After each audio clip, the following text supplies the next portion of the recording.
6 মাস আগে টাকার বিনিময়ে এক একাটানো ছেলের সাথে জেনির আবারও দেখা হয়। কি সমস্যা মনে আছে আমাকে? 6 মাস আগে আপনি যার সাথে এক রাত স্টে করেছিলেন, বিনিময়ে আমাকে 1 লাখ টাকা অফার করেছিলেন। কি শুনছি এসব ইয়াশ? তোকে মনে করেছিলাম ভাজা মাছটা উল্টে খেতেও পারিস না। ইয়াশ চেক লিখে দেয়। কত টাকা লাগবে? না না, টাকা লাগবে না, সাইন করে দিয়েছি, উঠিয়ে নিও। না, আমার কোনো টাকা লাগবে না, কিছু কথা ছিল আপনার সাথে। বুঝতে পারছি, 1 মিলিয়ন ইয়েন লিখে দিলাম, আশা করছি এটাই হয়ে যাবে।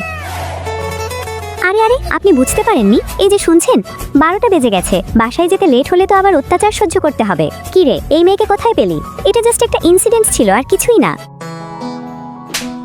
রাত বেড়াতে বাসার বাহিরে কি করো? তুমি তো আমাদের পরিবারের মান সম্মান ডুবাবে। আমাকে মারার তুমি কে? আমার মেয়ের গায়ে হাত দাও কোন সাহসে? ও একাই আপনার মেয়ে, আমি কেউ নই। আর কোনো অন্যায়ই সহ্য করব না। বের হয়ে যাও এখান থেকে। হ্যাঁ যাচ্ছি, আর কখনো এ বাড়িতে পা রাখবো না। এত পাওয়ার কিসের? ওরা জেনির ব্যাগ টেনে নিয়ে চেক করতে শুরু করে। মা, পুরো 1 মিলিয়ন ইয়েনের চেক। আমি আগেই ভাবছিলাম এত টাকা কোথায় পেলে। ও, তোমার কাছে তো এসব কিছু কোনো ব্যাপারই না। এটা দাও বলছি, এখনই বের হয়ে যাও এখান থেকে। আমার সন্তানের জন্য আমি একাই যথেষ্ট, আর কাউকে লাগবে না। জেনি অনেক হার্ড ওয়ার্ক করে টাকা আয়ের জন্য। রাস্তায় একজন বৃদ্ধা অসুস্থ হলে দৌড়ে আসে তাকে হেল্প করার জন্য। দাদিমা, দাদিমা, কি হয়েছে আপনার? ওষুধ কোথায়? ওষুধ এই নিন।